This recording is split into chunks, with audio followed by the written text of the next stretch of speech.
There are many different diet approaches, but when we look under the surface, we see that successful diets share 5 things in common. Does your diet score well in these 5 areas? Take my quiz and find out. There are hundreds of dieting strategies out there, and while it's nice to have choices, having too many leads to confusion. How do you pick the one that's right for you, or even begin to evaluate the pros and cons? Looking back over the research I did for my first book on intermittent fasting, I noticed a trend that is nicely discussed in this 12-month study. The authors of the study stated that most diet trials report modest results when you look at the diet groups as a whole, but individual weight loss results within the group vary widely. In other words, regardless of the diet approach, there will be individuals who underperform and those who achieve great success. Successful individuals have things in common. They minimize their intake of added sugars, refined flour, and unhealthy fats, and focus on whole foods that are minimally processed and prepared at home whenever possible.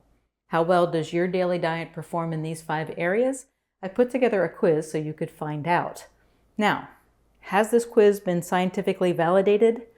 No. Healthy eating is a topic that needs to be taken seriously. We don't always have to take ourselves so seriously. I hope the quiz is entertaining and enlightening. Here we go. Consuming sugar throughout the day promotes high blood glucose and insulin levels that are inflammatory and encourage fat storage.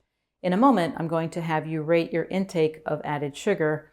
First, let me clearly define the term. For the quiz, consuming added sugar means consciously consuming a food or drink with sugar listed as one of the top 3 ingredients. Sugar sneaks its way into many foods, from salad dressings to peanut butter. Give yourself a pass as long as you are consciously trying to avoid it. And remember that sugar goes by many names, so you want to consider any sugar alias as added sugar. Here are some common alternate names. If trying to recall those names gives you a headache, a shortcut is to read labels. If there is added sugar, it will be shown in the nutrition facts. And natural sugar, like that found in fruit, as well as non-caloric sweeteners, do not count as added sugar. Okay, with those criteria in mind, select the score that is most true for you. Give yourself 3 points if you consciously avoid added sugar, consuming it 1 time per month or less. Give yourself 2 points if you consume added sugar once a week. Give yourself 1 point if you consume it multiple times per week. Let's move on to flour. Flour is made by grinding down different plants. The white flour that you are most familiar with is made by grinding grains, but flour can also be made from other plant foods like almonds and coconuts, giving us almond flour and coconut flour. You can argue that these more natural flour varieties have a nutritional edge over white flour and may not be as refined. However, regardless of its origin, once the plant has been processed, the result is a powder that can be turned into bread, pasta, crackers, muffins, and more. These foods are tasty, but digest quickly, spiking blood sugar and insulin and promoting fat storage and inflammation. Like sugar, the amount added matters, so for the quiz, consuming refined flour means consuming a food with any type of flour listed as one of the top 3 ingredients. Here is a list of common high flour containing foods. Give yourself 3 points if you consume high flour foods 1 time per month or less. Give yourself 2 points if you consume them once a week. Give yourself 1 point if you consume them multiple times per week. Okay, let's move on to unhealthy fats. When we peel back all the layers and look for the root cause of poor health, inflammation is right there. Seed oils, also known as vegetable oils, are top offenders when it comes to creating inflammation. These oils are easily oxidated, degrading into harmful compounds, and commercial seed oils may contain trans fats that form when the oils are hydrogenated. Unfortunately, these oils are cheap, so they are the oils restaurants and packaged food companies typically use and the least expensive option at the grocery store. I will show the 8 most common seed oils, which include canola, corn, soybean, sunflower, and safflower oils. Like sugar and flour, the amount is taken into consideration. Also, like sugar, it can be hard to know for sure if a food contains seed oils. So, for the quiz, consuming unhealthy fats means consciously consuming a food with a type of seed oil listed as one of the top 3 ingredients. Give yourself 3 points if you consciously avoid seed oils, consuming them 1 time per month or less. Give yourself 2 points if you consume them once a week. Give yourself 1 point if you consume the oils multiple times per week. Whole foods are those that, when you look at them, still resemble how they looked in nature. For example, a blueberry still looks like a blueberry that you pick from a bush. Processed foods are the opposite of whole foods.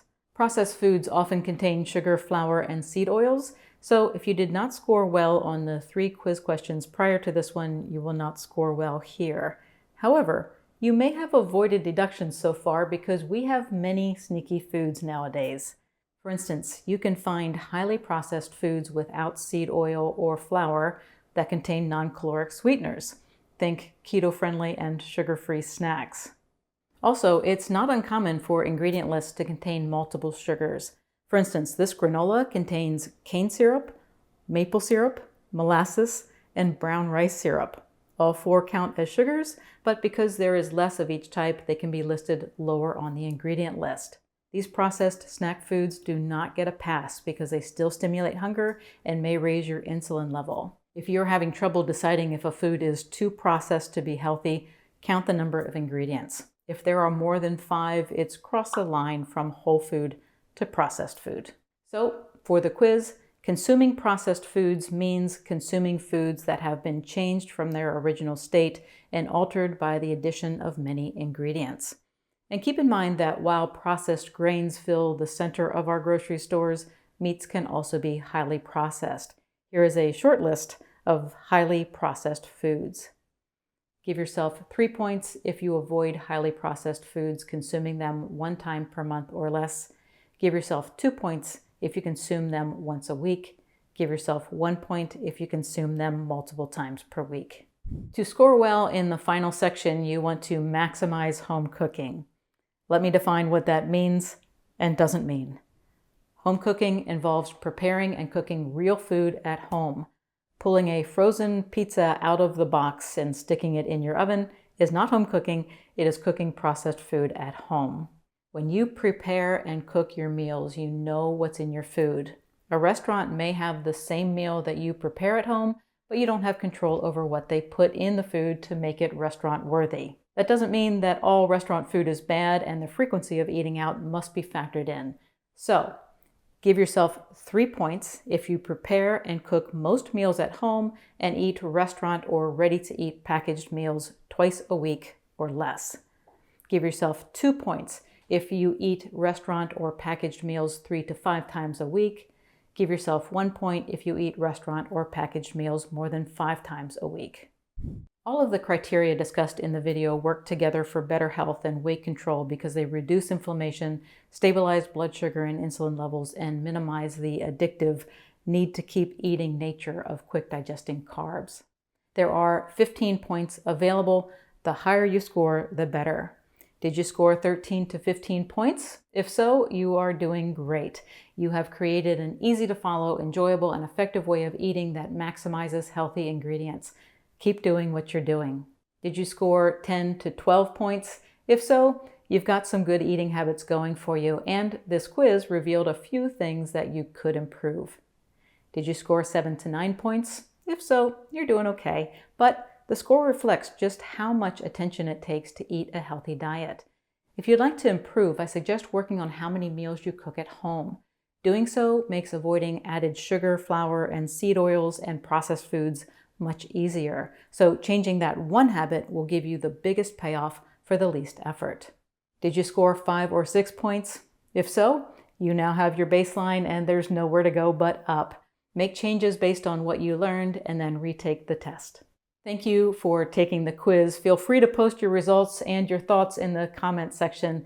If you'd like a list of foods that are void of sugar, flour, and seed oils and processed items, you can download my list of 100 low-carb foods.